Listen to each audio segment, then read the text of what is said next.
오늘 우리에게 주시는 하나님의 말씀 마태복음 27장 57절부터 66절입니다. 제가 봉독하겠습니다. 저물었을 때에 아리마대 부자 요셉이라 하는 사람이 왔으니 그도 예수의 제자라. 빌라도에게 가서 예수의 시체를 달라 하니 이에 빌라도가 내주라 명령하거늘 요셉이 시체를 가져다가 깨끗한 세마포로 싸서 바위 속에 판 자기 새 무덤에 넣어두고 큰 돌을 굴려 무덤 문에 놓고 가니 거기 막달라 마리아와 다른 마리아가 무덤을 향하여 앉았더라. 그 이튿날은 준비일 다음 날이라. 대제사장들과 바리새인들이 함께 빌라도에게 모여 이르되 주여, 저 속이던 자가 살아있을 때에 말하되 내가 사흘 후에 다시 살아나리라 한 것을 우리가 기억하노니 그러므로 명령하여 그 무덤을 사흘까지 굳게 지키게 하소서. 그의 제자들이 와서 시체를 도둑질하여 가고 백성에게 말하되 그가 죽은 자 가운데서 살아났다 하면 후에 속임이 전보다 더 클까 하나이다 하니 빌라도가 이르되 너희에게 경비병이 있으니 가서 힘대로 굳게 지키라 하거늘 그들이 경비병과 함께 가서 돌을 인봉하고 무덤을 굳게 지키니라. 아멘. 오늘 말씀은 마태복음 27장 57절로 66절입니다. 자기 십자가를 지는 아리마대 요셉이라는 제목으로 우리가 함께 말씀을 나누겠습니다. 예수님께서 무덤에 머무르시게 됐습니다. 예수님께서 죽으시고 무덤에 머무르시게 됐어요. 우리 사도신경 우리가 외울 때는 이제 본디오 빌라도에게 고난을 받으시고 십자가에 죽으시고 사흘 만에 살아나셨다, 이렇게 우리가 고백을 하죠. 그런데 이제 사도신경의 원문에 보면은 이런 구절이 있어요. 음부강하라고 하는 겁니다. 음부에 내려가시사라고 하는 구절이 포함되어 있어요. 예수님께서 십자가에 죽으시고 음부에 내려가셨다가 3일 만에 다시 살아나셨다라고 하는 그런 구절이에요. 사도신경 원본에는 있는데 우리가 외우는 사도신경에는 이 부분이 빠졌습니다. 뭐 이제 역사적으로 왜 빠졌는가 이렇게 찾아보면 이제 장로교회는 원래 이제 음부강화가 사도신경에 포함되어 있어요. 그런데 원래는 그렇게 포함되어 있었는데 감리교 쪽에서 음부강화를 제외한 사도신경을 만들어서 외웠단 말이에요. 그런데 이제 장로교와 감리교가 다르잖아요. 근데 하나의 찬송가, 하나의 성경을 가지고 함께 이제 연합하는 이제 교단 연합 운동을 하게 됐는데, 그러니까 한국 초기 이야기예요. 한국 교회 초기 이야기. 그러다 보니까 이제 음부강화를 빼고 통일을 시키는 걸로 합의를 본 거예요. 그래서 이제 번역을 할 때 음부강화라고 하는 것이 빠진 거죠. 근데 이제 원본에는 있어요. 원본에. 음부강화라고 하는 게 이제 어떤 거냐. 예수님께서 십자가에 죽으시고 음부에 내려가셨다가 사흘 만에 다시 살아나셨다고 하는 거예요. 이 음부라고 하는 것은 지옥이라고 이야기하는 사람도 있고 이제 지옥이라고 해석을 하기도 하죠. 천주교 쪽에서는 이것을 연옥이라고 해석을 하기도 합니다. 그래서 천주교에서는 뭐라고 하냐면 예수님께서 십자가에 죽으시고 지옥에 내려가셔서 지옥에 있는 옥에 있는 영들에게 복음을 선포하셔서 거기서 제2의 기회를 주셨다. 다시 구원받을 기회를 주셨다. 이런 식으로 해석을 해요.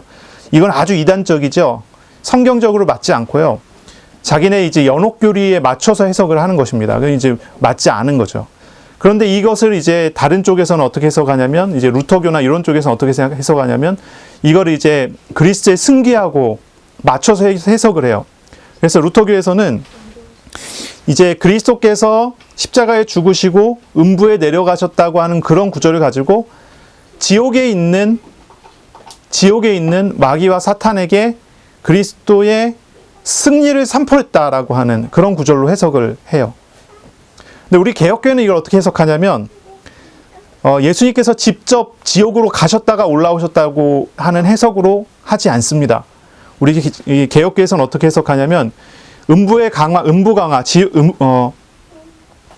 음부강화라고 하는 이 구절을 가지고 해석하기를 이렇게 해석을 하죠. 예수께서 십자가에 죽으시고 육신적인 죽음이 이루어지고 그리고 또한 아주 비참한 고통스러운 상태인 영적인 죽음을 당하셨다고 하는 것을, 영적으로 엄청난 고통을 당하셨다고 하는 것을 음부강화라고 하는 그런 표현으로 사용한다고 그렇게 이제 이해를 합니다. 개혁교회에서는 그렇게 이해를 해요. 그래서 예수님께서 직접 지옥에 내려가셨다가 뭐 이렇게 하셨다기보다는 죄로 인한 죽음이잖아요. 그 육신적인 죽음뿐만이 아니라 지옥의 고통까지도 예수님께서 다 감당하셨다는 것을 해석을 하지, 예수님께서 영으로 지옥까지 직접 가셨다라고 그렇게 어떤 그 물리적으로 해석을 하진 않습니다. 어쨌든 그래요. 오늘 이제 구절은 그래요. 예수님께서 십자가에 죽으시고 그리고 사흘간 있었던 내용이에요. 3일 동안 있었던 내용이에요. 예수님께서 십자가에 죽으신 다음에 그날 예수님의 시체를 아리마대 요셉이라는 사람이 수습을 하지요. 그리고 자기의 무덤에 갖다가 놓고 문을 닫아 놓습니다. 그리고 이 무덤에 돌로 이제 굴려가고 문을 닫아 놨는데, 그것을 가지고 이제 바리새인들이 빌라도에게 요청을 해서 군인들을 보내기 위해서 거기를 인봉시킵니다. 인봉, 도장을 찍어서 봉인한다는 거죠. 그래서 거기를 아예 누군가 열지 못하도록 막아버리는, 그리고 거기다가 경비병까지 세워놓는 일이 벌어지죠. 그리고 3일입니다. 십자가에 죽으신 그날 장례를 치르고 무덤에 넣어놓고, 그 다음날 경비병들이 와서 무덤을 지킵니다. 또 그리고 그 다음날 이른 새벽에 무덤 문이 열리고, 지진이 일어나고 무덤 문이 열리고 무덤이 비어지고 예수님 부활하신 사실을 보게 되는 그런 사건이 일어나게 됩니다. 오늘 말씀은 자기 십자가를 지는 아리마대 요셉이라는 그런 제목을 우리가 하게 됐는데요. 예수님의 죽음을 보게 된 사람들이 여러 종류의 사람들이 있죠. 그 여러 종류의 사람들의 반응들이 다 달랐어요. 먼저는 이제 예수님의 제자들 어떻습니까? 다 도망가 버렸습니다. 예수님 십자가 곁에 있지 않습니다. 다 도망가 버렸어요. 예수님 안 보이는 곳으로 다 숨어 버렸어요. 예수님을 전부터 계속 따라왔었던 여자들은 어떻습니까? 그 여자들은 아주 멀리서 예수님을 보고 있을 뿐입니다. 그래서 55절에 보면 예수를 섬기며 갈릴리에서부터 따라온 많은 여자가 거기 있어 멀리 바라보고 있으니, 멀리서 바라보고만 있습니다. 예수님의 죽음을 보고 이 아리마대 사람 요셉, 그리고 니고데모는, 이제 요한복음에 나오죠. 니고데모는 자신의 지위와 자신의 생명을 걸고 예수님의 시체를 찾으러 갑니다. 바리새인들은 예수님의 죽음을 바라보고 자신들이 정한 유월절 율법을 어기면서까지 무덤을 인봉하고자 했어요. 이 다양한 사람들이 예수님의 죽음에 대한 반응이 나옵니다. 사실 이게 우리의 신앙하고도 딱 맞아떨어지는 그런 부분들이에요. 사람들이 신앙생활 하는데 어떻습니까? 시험이 오고 어려움이 오고 갈등이 오고 뭐 이런 식으로 표현하는 게 좋겠죠. 교회가 어려움을 당하겠다, 교회가 여러 박해를 당하게 됐다 그랬을 때 어떤 반응을 합니까? 어떤 사람들은 그냥 도망가 버립니다. 어떤 사람들은 도망가지는 않지만 멀리서 그냥 지켜보고 보기만 합니다. 어떤 사람들은 생명을 걸고 바른 것을 지키려 합니다. 또 어떤 사람들은 어떤 방법을 사용해서든 교회를 더 어렵게 만들려고 합니다. 여러분, 저와 여러분은 어떤 종류의 사람일까요? 이런 질문을 우리가 해볼 필요가 있겠죠. 로마의 법에 따르면 사형된 죄수의 시체를 죄수의 친척이 장례를 치르기 위해서 요구할 수가 있습니다. 그런데 그런 요구가 없으면 시체가 십자가에 달린 채로 버려져요. 그러면 이제 짐승의 먹이가 되게 하든지 하는 거죠. 유대인들 같은 경우는 사형 집행을 하고 난 다음에 해가 지도록 나무에 달아놓는 것을 굉장히 꺼려했습니다. 왜냐하면 그들의 법에 의하면 그렇게 하면 안 되는 거예요. 그래서 사형 집행을 하게 되면 해가 지기 전에 끝나야 돼요. 죽어야 돼요. 그래서 어떻게 되냐면 해가 지기 전에 죄수의 다리를 꺾어서 빨리 죽게 만들려 하는 거죠.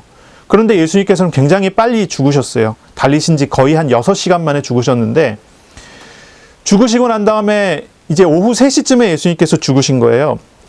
이제 오후 3시쯤에 예수님께서 죽으셔서 아직 이제 해가 떠 있는 상황이죠. 가장 더울 때이기도 하고요. 이제 그렇게 이제 달려 계시는데 해가 저물 때까지 예수님의 시체를 아무도 찾아가려고 하지 않아요. 아무도 찾아가지 않습니다. 제자들은 벌써 이미 다 도망가 버렸고, 예수님을 따르는 여자들은 예수님이 죽으신 것을 보고도 저 멀리서 그냥 바라보기만 하고 있습니다. 그러던 중에 두 사람이 예수님의 시체를 찾기 위해서 나왔어요.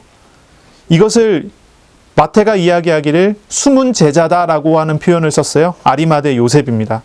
요한복음에는 뭐라고 하냐면 니고데모가 또한 예수님의 장례를 치렀다고 이야기를 하죠. 이 두 사람이 나왔어요. 아리마대 부자, 아리마대 사람 요셉은 예수님의 시체를 손수 거두어 자신의 무덤에 모셨습니다. 니고데모는 예수님의 시체에 바를 몰약과 향품, 값비싼 것들을 가지고 와서 예수님의 장례를 치러내도록 하였습니다. 이 아리마대 부자 요셉이라는 사람은요, 어떤 사람이냐 하면, 이 아리마대라는 지역은 예루살렘의 북서쪽에 32km 정도에 있는 그런 마을이라고 해요. 이 요셉은 예수님의 제자입니다. 이 요셉은요, 유대인 중에서도 굉장히 존경받는 위치에 있는 사람인데 산헤드린의 공회원이고 존경받는 사람이에요. 또한 이 사람은 하나님의 나라를 기다리는 경건한 사람입니다. 이 마가복음 15장에 나오죠. 선하고 의로운 사람이에요. 누가복음 24장에 보면 이 사람은 아주 선하고 이로운 사람이에요. 이 사람은, 이 아리마대 사람 부자 요셉은 산헤드린 공회에서 이루어진 재판에서 예수님을 고발하려는 이들의 견해에 찬성하지 않은 사람이에요. 이 요셉이 어떤 경로로 예수님의 제자가 됐는지는 알려지지 않았습니다. 이 요셉은 예수님의 재판에 예수님을 십자가에 죽이라고 하는 거기에 찬성하지 않았어요. 그 이유가 나오는데 이 사람은 유대인들을 두려워했기 때문에 예수님의 제자인 것을 숨겼다고 합니다. 이미 유대인들 사이에서는 예수님을 따르고 예수님을 믿는다고 하는 사람을 유대교에서 축출하기로, 유대교에서 쫓아내기로 결정을 했거든요. 산헤드린 공회원이고 이스라엘에 아주 유력한 사람이고 존경받는 사람이지만 유대교에서 쫓겨나고 당신은 이방인이다라고 하는 그런 선언을 듣게 되면 그가 가지고 있는 모든 지위가 다 빼앗겨지게 되고 그의 목숨까지도 위태로워지는 그런 상황이 되는 거죠. 그렇기 때문에 이 아리마대 부자, 이 산헤드린 공회원이 요셉은 예수님의 제자인 것을 스스로 숨겼습니다. 그리고 재판이 일어났을 때도 찬성하지 않고 반대하였지만 적극적으로 하진 않았던 것 같아요. 하지만 이 사람이 예수님께서 십자가에 죽으신 것을 보게 되었을 때 요한복음 19장 38절에 예수의 시체를 아무도 거둘 생각을 하지 못하고 있을 때 자기가 두려워서 예수님의 제자인 것을 숨겼던 그런 위치에서 돌이켜서 예수님의 시체를 거두려 합니다. 이 요셉의 정체성이 여기서 분명하게 나타나는 거죠. 요셉은 예수님의 시체를 수습하기 위해서 자신의 지위와 생명을 걸게 됩니다. 그리고 빌라도에게 가서 요구한 것입니다. 예수님의 시체를 달라라고 요구한 거예요. 유대인들의 율법에 의하면, 정결법에 의하면, 정결법이라고도 하고 성결법이라고 하는데요. 시체를 만진 사람은 부정하게 된 사람입니다. 그래서 이 사람은 성전으로 나올 수가 없어요. 이때는 우리가 잘 알지만 6월절 절기 기간이에요. 6월절 절기 기간. 만약에 이 사람이 시체를 만졌다, 아니면 무덤에 가서 무덤을 만졌다, 어떤 방식으로든지 부정한 일을 했다고 하면 이 사람은 정결해지기 위한 예식을 치러내야 돼요. 그래서 정결 예에 따라 매일매일 일주일간의 정결 의식을 치러놔야 이 사람이 정결하게 됐다라고 선언을 받아요. 그런데 6월절 바로 전날, 그 절기의 전날입니다. 전날. 예수님의 시체를 자기 손으로 수습을 해요. 십자가에 달리신 예수님을 자기 손으로 끌어안아 내려놓고 그분을 모시고 가요. 산헤드린 공회원의 회원입니다. 예수님의 시체를 수습한 것은 숨길 수가 없는 것입니다. 숨길 수가 없는 사건이 되는 거예요. 모든 산헤드린 공회원과 예루살렘에 있는 유대인들이 다 볼 수 있고 알 수 있는 그런 행동을 한 거예요. 그것을 통해서 자신의 모든 지위와 생명이 다 걸어지게 됐고 생명건 어떤 그러한 헌신이 여기서 일어나게 되는 거죠. 사실 이렇게 보면 그렇죠. 어려움 앞에서, 시험 앞에서 나타나는 태도가 그 사람의 신앙을 많은 부분을 설명해 줄 수 있게 돼요. 뭐 잘 될 때는 잘 티가 내지 않습니다. 이 사람이 믿음이 좋은지 아닌지 잘 티가 나지 않아요. 그런데 이 사람이 어려움을 당했을 때, 아니면 어려움 중에 있을 때 그 사람의 모습과 결단을 보면 그 사람의 신앙을 우리가 어느 정도 알 수가 있게 되죠. 말을 아주 번지르르게 할 수는 있어요. 하지만 그 말만으로는 사람을 알 수 없지 않습니까? 그러나 이런 어려움 속에서 그 사람의 본성을 어느 정도 알 수 있게 되어지는 그런 일이 벌어지죠. 이 아리마대 요셉이라는 사람이 분명히 그런 상황인 것이죠. 예수님을 생명 걸고 따를 것 같던 제자들, 말을 아주 번지르르게 잘했어요. 내 목숨을 잃을지라도 예수님을 지키겠습니다 이야기하는 사람들이요. 그런데 이 제자들은 많은 신앙 고백과 많은 의지를 나타냈지만 자신들이 감당하기 어렵다고 생각되는 문제가 오니까 다 도망가 버렸어요. 예수님을 따라다녔던 많은 여자들 어떻습니까? 이 여자들은요, 또한 예수님 앞에 예수님을 사랑해서 예수님을 떠날 수가 없어서 저 멀리서 바라보고 있는 거예요. 이 여자들은 제자들처럼 도망가지는 않았어요. 이 멀리서 예수님의 십자가를 바라보고 있고 예수님의 시체를 무덤에 넣어둔 이후에도 무덤을 향해 있었어요. 그리고 안식일 그 다음 날 예수님의 몸에 바를 향품을 가지고 새벽부터 찾아오는 사람들이에요. 이 사람들이요. 예수님을 향한 마음도 있고 예수님을 향한 사랑도 있어요. 예수님을 위하는 마음도 있어요. 그러나 그거에도 불구하고 이 여자들은 멀리서 지켜보고 멀리서 바라보고만 있을 뿐이에요. 어려움이 나타났지만 그 어려움에 예수님과 함께 고난에 동참하는 것이 아니에요. 자기 십자가를 지기 위해 나가는 것이 아니에요. 멀리서 바라보고만 있을 뿐이에요. 이들은 예수님을 사랑하는 마음에도 불구하고 예수님 하신 말씀을 믿지 못해요. 예수님께서 그리스도의 사역을 하시는 것, 십자가의 죽음과 부활에 대한 믿음을 확실하지 않은 것으로 생각했던 것 같아요. 그러니 3일 만에 예수님 살아나시리라 했었던 부활의 그 날의 새벽에 예수님 시체에 바를 향품을 가지고 오는 거죠. 이런, 뭐라고 해야 되나요? 이런 사람을요?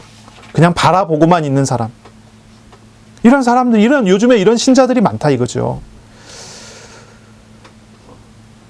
그러나 아리마대 요셉과 니고데모는 어떻습니까?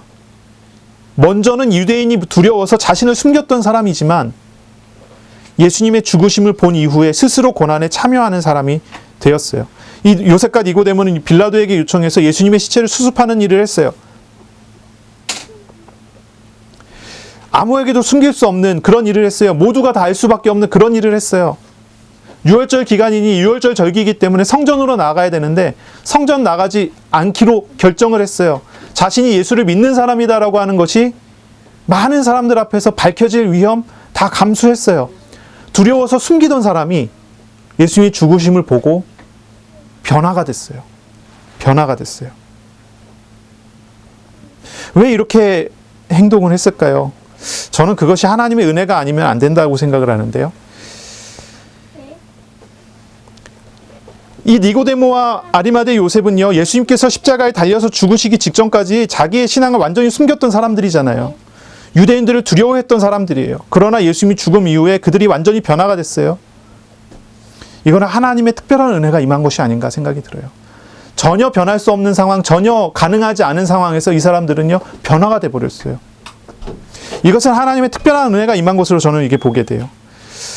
이사야서 53장 9절에 보면은 이런 말씀이 있죠. 예수님께서 이제 메시아가 오셔갖고 죽으시잖아요. 죽으셔서 부자의 무덤에서 부자와 함께 있게 된다라고 하는 예언이 있잖아요. 이 예언의 성취예요. 아리마대 사람 요셉, 이 부자의 집, 이 부자의 무덤, 아주 값비싼 무덤이에요. 한번 생각해 보세요. 산에 돌로 된 산을 깎아서 무덤을 만들어놔요. 그러니까 자기가 들어갈 무덤으로 만들어놨어요. 아주 값비싼 무덤이에요. 거기에 예수님을 모셔요. 이 아리마대 요셉 그리고 니고데모, 이들의 변화는요, 자신의 죄에 대한 뉘우침이었겠죠. 자신의 우상이었던 지위와 부귀를 다 내려놓는 모습이에요. 회개한 모습이죠. 주님을 따르는 한 모양이에요. 자기가 유대인을 두려워하며 유대인에게 자기가 예수님 믿으면은 잃어버릴 만한 그런 부분들, 이 두려워했었던 것이 어떤 것이었겠어요? 자신의 지위를 잃어버릴까 두려웠고 자신의 생명을 잃어버릴까 두려웠지 않겠어요? 그러나 그 모든 것을 다 내려놓고 예수님을 따르는 그러한 모습으로 우리에게 이 성경 본문을 통해 우리에게 나타나는 거죠. 제자들의 모습, 여자들의 모습은 어떻습니까? 예수님을 떠나버리고 예수님 멀리서 지켜보기만 해요. 이런 모습은 어떻습니까? 이제 어떤 목사님은 의리가 없다 뭐 이렇게 했다고 하는데, 어떻게 이렇게 의리가 없을 수 있느냐 뭐 이렇게 얘기했다고 하는데, 의리의 차원보다도 우리의 연약한 인간의 본성적인 부분을 가지고 우리가 생각을 해보면, 저는요 이 제자들의 모습이나 여자들의 모습을 보면 그들이 잘했다 잘못했다를 이야기하기보다는 참 이러한 모습도 우리를 위로해주는 모습이다라는 생각이 들어요. 제자들이나 이 여자들이나 그들의 본성이 우리와 다르지 않다는 점에서, 우리의 본성과 크게 다르지 않다는 점에서, 그러나 결국은 예수님께서 부활하시고 이들을 다시 찾아오시고 이들을 다시 세우시는 그 모든 과정을 통해서 위로를 받을 수 있는 것 같아요. 그리고 주님을 따르며 결단한 두 사람의 모습에서는 주님의 도우심, 주님께서 행하시는 일들을 통해 용기를 얻을 수 있는 것 같아요. 하나님의 행하시는 일 속에서 우리가 얻을 수 있는 힘이 우리의 죽음조차도 극복할 수 있게 하는 그런 은혜가 되지 않겠습니까? 마태는요, 마태복음을 쓰면서 자신이 요 예수님의 십자가 자리에 없다는 것을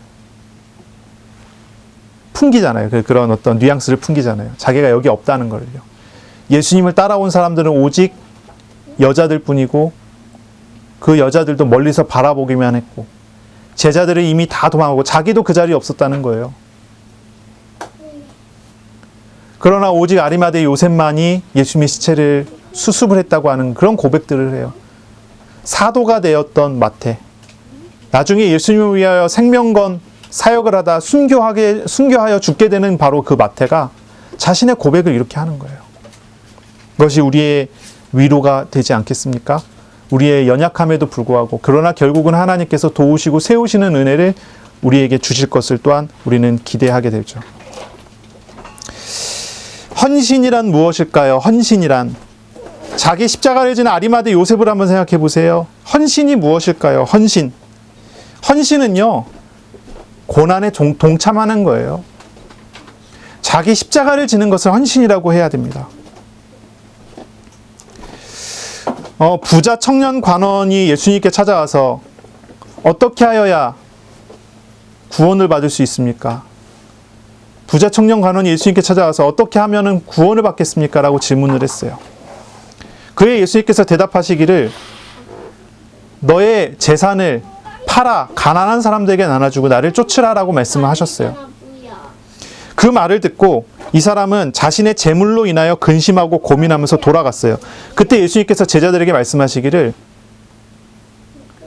부자가 천국에 가는 것은 낙타가 바늘기에 들어가는 것만큼 어렵다고 얘기를 하시죠.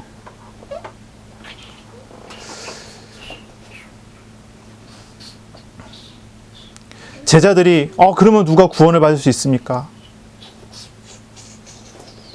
그런 고민을 했던 그런 장면이 있었어요. 여러분 다 기억하시죠? 이 부자 청년에게 하셨던 예수님의 말씀 한번 기억해 보세요. 재산을 다 팔아 가난한 사람에게 나눠주고 예수님을 따르라고 말씀하셨어요. 하나님과 재물을 겸하여 섬길 수 없다고 말씀하셨어요. 우리는 잘 알아야 돼요.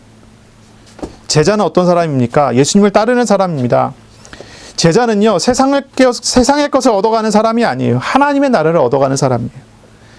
다시 말하면 제자는 하나님의 나라를 얻기 위하여 세상의 것을 내려놓는 사람이어야 돼요.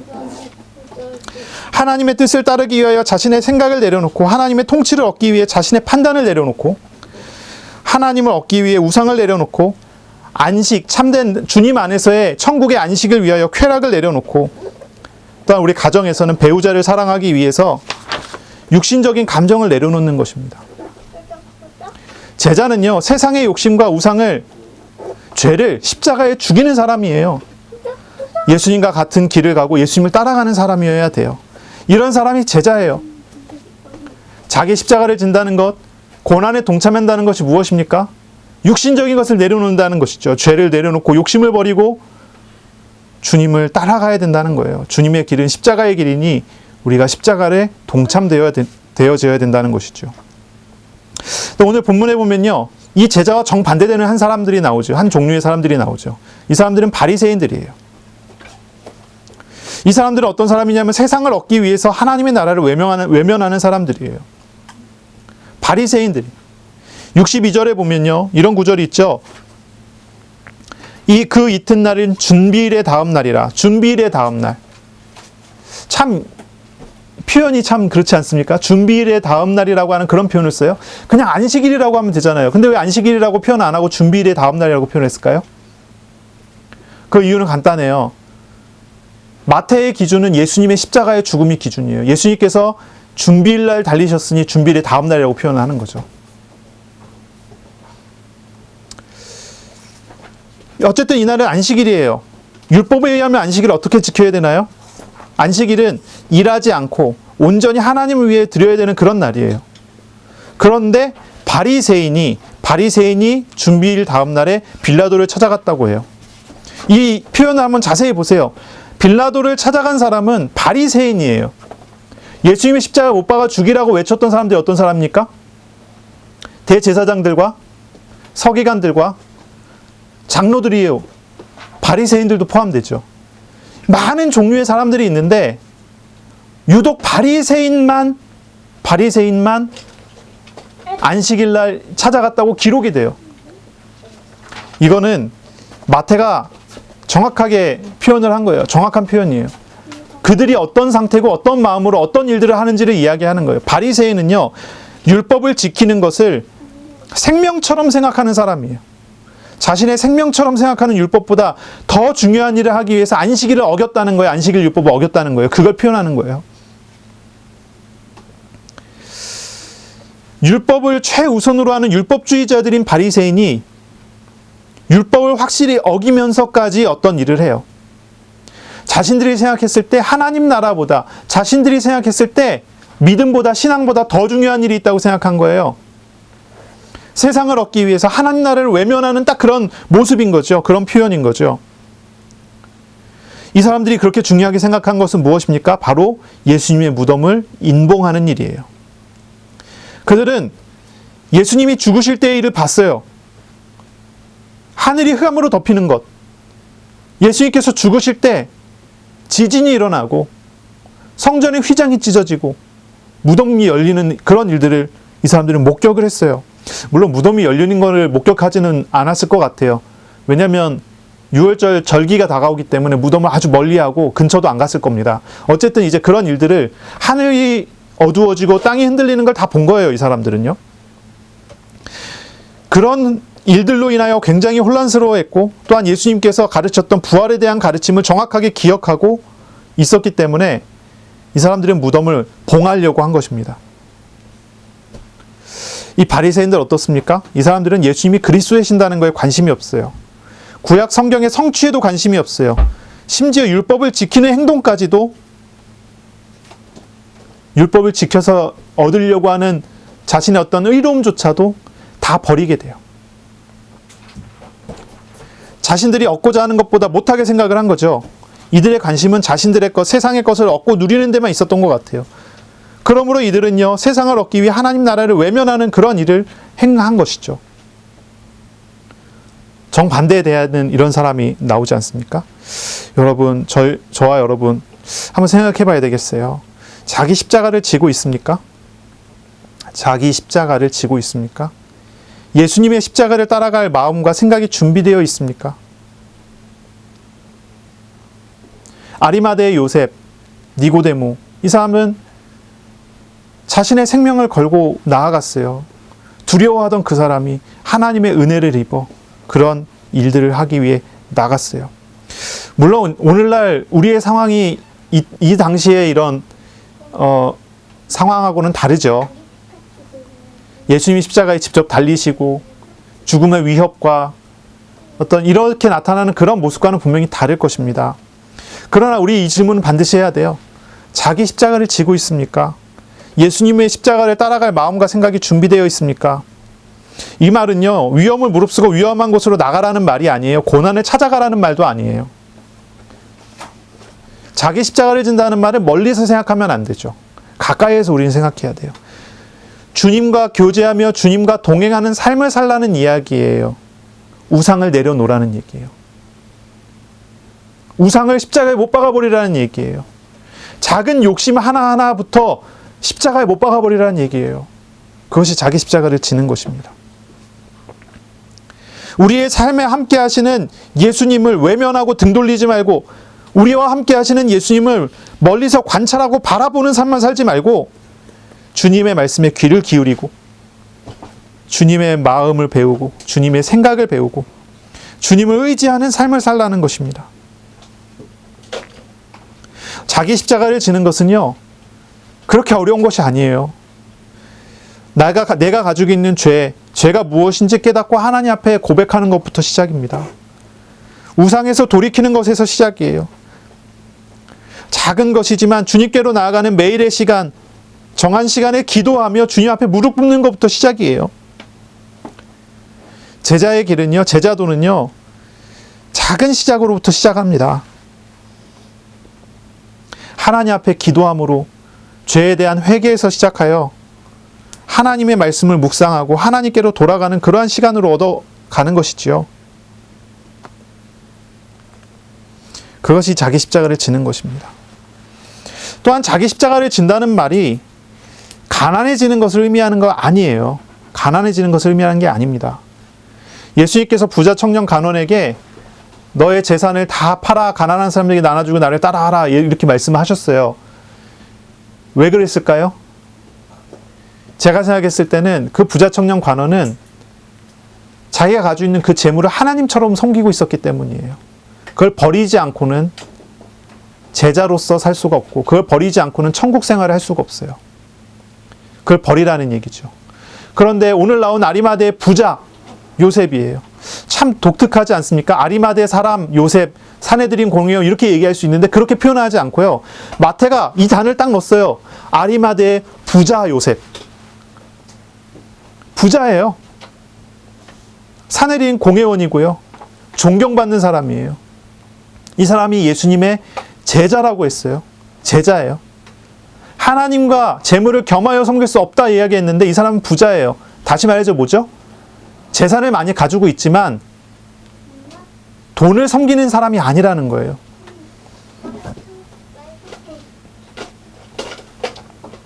자기 십자가를 진다는 것이 가난한 것을 의미하는 거 아니에요. 돈에 대한 우상을 버리는 데 있는 거예요. 오늘 본문의 이 요셉은요, 부자예요. 하지만 그는 돈에 얽매이지 않고 주를 위해 사용하는 것을 우리는 오늘 본문을 통해서 볼 수 있습니다.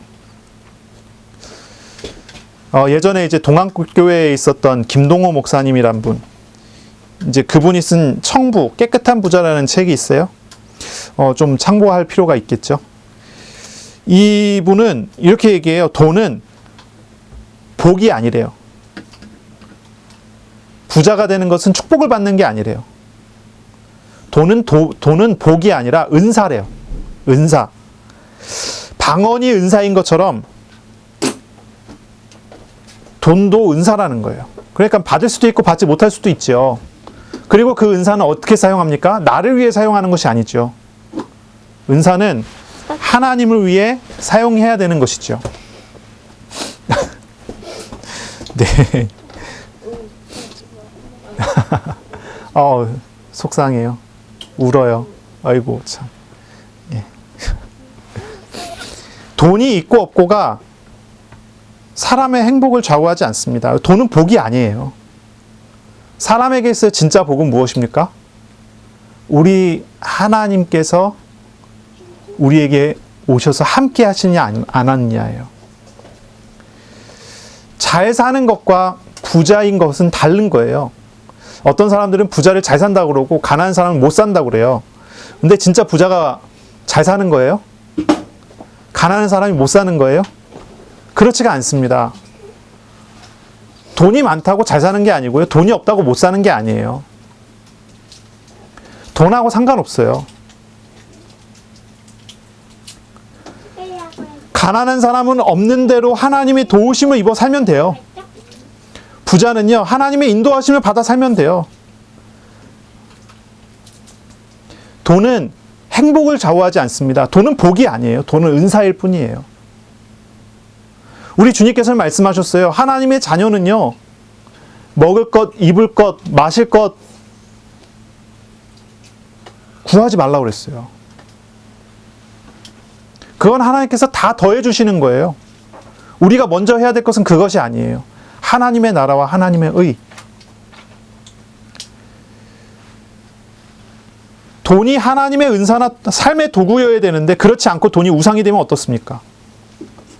돈이 우상이 되면 그것은요, 그 사람의 발목을 붙잡고요, 그 사람의 삶에 주시는 하나님의 나라를 멀리 발로 걷어차는 게 되는 거예요. 돈에 얽매여 고통스러운 방황을 계속하게 되는 거죠. 자기 십자가를 진다는 것은 돈을 욕심의 대상으로 보는 것이 아니에요. 우상으로 보는 게 아니에요. 하나님이 사용하실 도구로 생각하는 거예요. 돈은 하나님의 방식대로, 하나님의 법대로 벌고 써야 돼요. 왜냐면 그것은 은사이기 때문에. 이제 뭐 이런 내용이 이제 그 책에 써 있는 것입니다. 우리는요, 돈에 대한 모든 주권이 하나님께 있음을 믿고 인정하고 청지기로서 돈을 다뤄야 되겠죠. 하나님 앞에 바르게 돈을 벌고 하나님 앞에 바르게 돈을 쓰는 것이, 그것이 믿음을 가지고 살아가는 사람의 삶의 방식이에요. 자기 십자가를 지는 어떤 그런 삶의 한 모습이 되죠. 하나님 앞에서 옳은 방향으로 살아가는 것. 그것입니다. 우리 부모님들은요, 자녀들을 돈을 물려줄 생각하지 말고 신앙과 삶을 물려주는 사람이 돼야 돼요. 돈이 우상이 되지 않도록. 그런 게 우리에게 필요하겠죠. 자, 우리에게 오신 하나님께서 우리를 선하신 뜻대로 인도하실 것을 믿습니다. 어떠한 일이 있을지라도 우리가 영원한 하나님 나라에 이르기까지 하나님은 놀라운 은혜로 우리를 지키시고 인도하실 것을 저는 믿습니다. 제자들이 다 떠나서 도망갔을지라도 우리 주님께서는 그들을 회복시키지 않습니까? 주님이 그들을 사랑하셨기 때문에. 여자들이 믿지 못하고 멀리서 지켜보고만 있었지만 그들이 부활하신 예수님을 가장 먼저 만나게 된 것이 아니었겠어요? 주님의 은혜 안에서요. 우리의 부족함에도 불구하고, 우리의 연약함에도 불구하고 우리 주님께서는 우리를 붙드시고 우리를 선하신 뜻대로 인도하시는 분이십니다. 그걸 우리가 믿어야 되겠죠. 로마서 8장에 31절부터 39절의 말씀이 있어요. 바울은 이런 말을 합니다. 그런즉 우리가 무슨 말을 하리요? 만일 하나님이 우리를 위하시면 누가 우리를 대적하리요? 자기 아들을 아끼지 않고 우리 모든 사람을 위하여 내주시니가 어찌 그 아들과 함께 모든 것을 우리에게 주시지 않겠느냐? 아니하겠느냐? 누가 능히 하나님께서 택하신 자들을 고발하겠습니까? 의롭다 하신 하나님, 의롭다 하신 분이 하나님이신데 누가 우리를 고발할 수 있어요? 누가 우리를 정죄할 수 있어요? 죽으실 뿐만 아니라 다시 살아나신 이가 그리스도신데, 이 그리스도 예수는요, 하나님 우편에 앉아 계신 분이잖아요. 우리를 위하여 간구하시는 하나님이십니다. 그런데 누가 우리를 그리스도의 사랑에서 끊을 수 있겠습니까? 환난이 와도, 곤고가 와도, 박해가 일어나도, 기근이 일어나도, 위험이 일어나도, 칼이 일어나도 우리를 그리스도의 사랑에서 끊을 수 없어요. 뭐 어떤 일이 벌어져도 우리는 우리를 사랑하시는 이로 말미암아 넉넉하게 이기는 사람입니다. 바울이 말합니다. 내가 확신하노니 사망이나 생명이나 천사들이나 권세자들이나 현재일이나 장래일이나 능력이나 높음이나 깊음이나 다른 어떤 피조물이라도 우리를 우리 주 예수 그리스도의 안에 있는 하나님의 사랑에서 끊을 자가 없느니라. 하나님께서 우리를 꽉 붙드시는데 누가 우리를 넘어뜨리고 누가 우리를 어렵게 만들 수 있겠어요? 우리가 어려움 중에 있을지라도 결국은 끝내 승리할 것을 믿습니다. 우리가 그렇기 때문에 작은 것부터라도 하나님 앞에 자기 십자가를 향해 나아가는 그런 걸음을 가지시기를 바랍니다. 아멘. 아무도 아멘을 안 하시는데. 아멘. 네. 그러니 어떤 것부터 시작해야 될까요? 죄에서 돌이키는 시간을 가지세요. 우상에서 돌이키는 시간을 가지세요.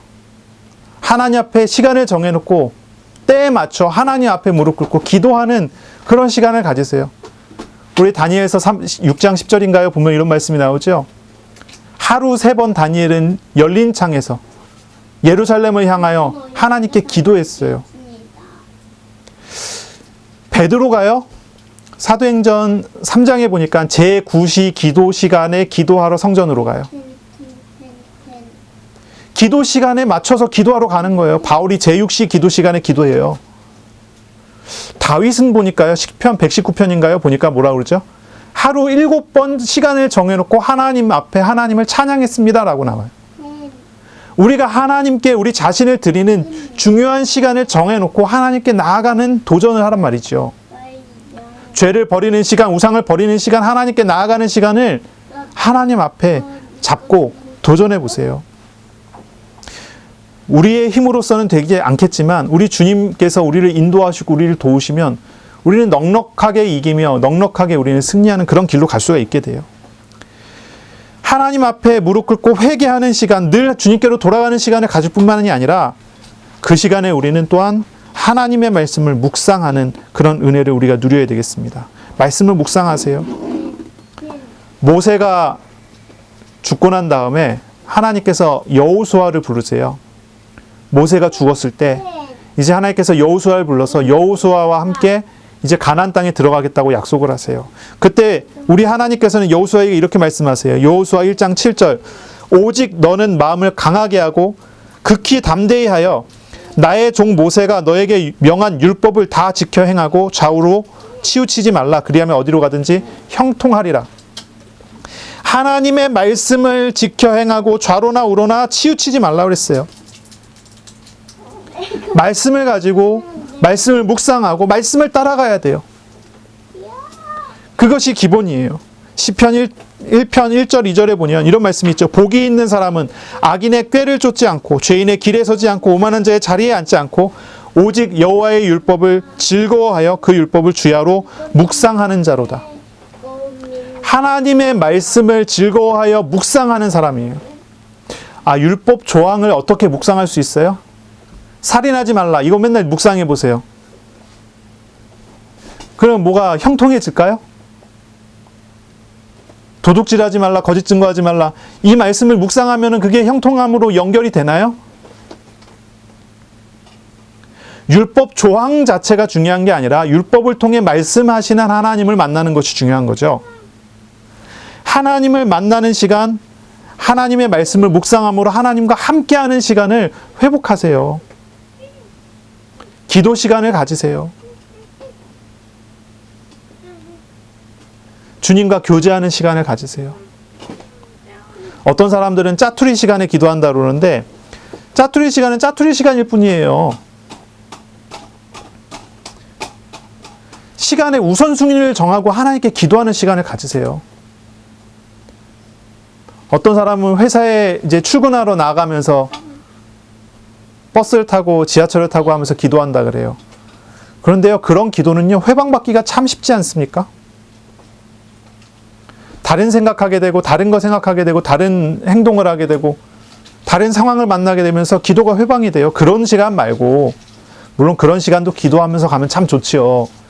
그게 잘못됐다는 이야기가 아니고요. 정한 시간을 잡고 기도하고 또 그런 시간 또 기도하고 하면 되잖아요. 그렇죠? 하나님 앞에 시간을 정해보세요. 내가 하나님께 기도하기 위하여 30분 일찍 일어나겠다. 아, 되게 어려운 일이죠. 아니면 내가 하나님께 기도하기 위하여 잠자리에 30분 일찍 들겠다. 잠자려고 누운 시간은 누가 방해하지 않을 거니까. 어떤 그런 결단들이 필요하지 않겠어요? 아니면 중간중간에 시간을 정확하게 띄워놓고 그 시간에 내가 기도하겠다. 하나님 앞에 돌아가는 기도, 돌아가는 시간. 하나님 말씀을 묵상하는 시간을 갖겠다. 기도해 보세요. 자기 십자가를 진다는 것이 굉장히 멀리 있는 게 아니에요. 이런 작은 것에서 시작하는 거죠. 기도하며 도전하고 하나님의 인도하심 속에 나아가는 것입니다. 아리마대 요셉은요, 자신이 의지해 왔었던 많은 것들을 주님의 십자가 앞에서 주님의 무덤을 준비하며 다 내려놓습니다.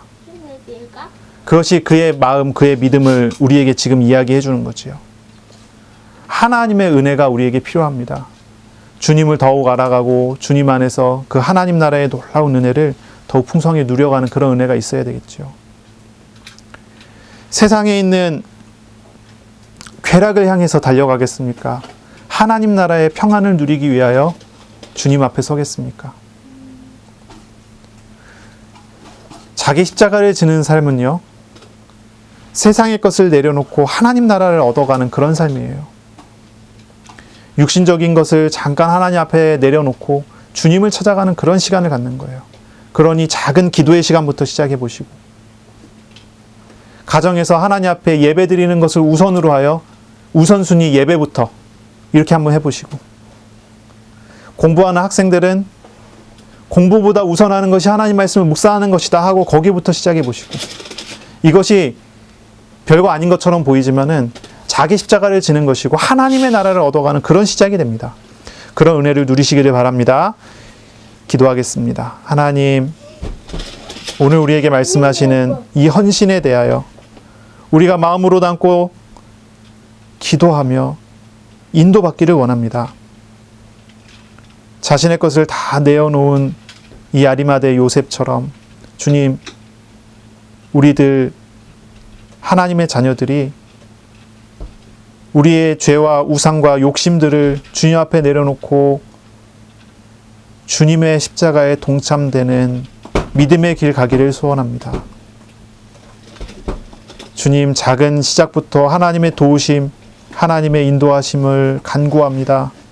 주님 인도하여 주시고 하나님의 나라를 살아가는 하나님의 백성으로 온전히 세워지도록 복내려 주옵소서. 예수 그리스도의 이름으로 감사하며 기도하옵나이다. 아멘. 우리 구주 예수 그리스도의 은혜와 하나님의 사랑하심과 성령의 교통하심이 이제로 영원까지 항상 함께 있을지어다. 아멘.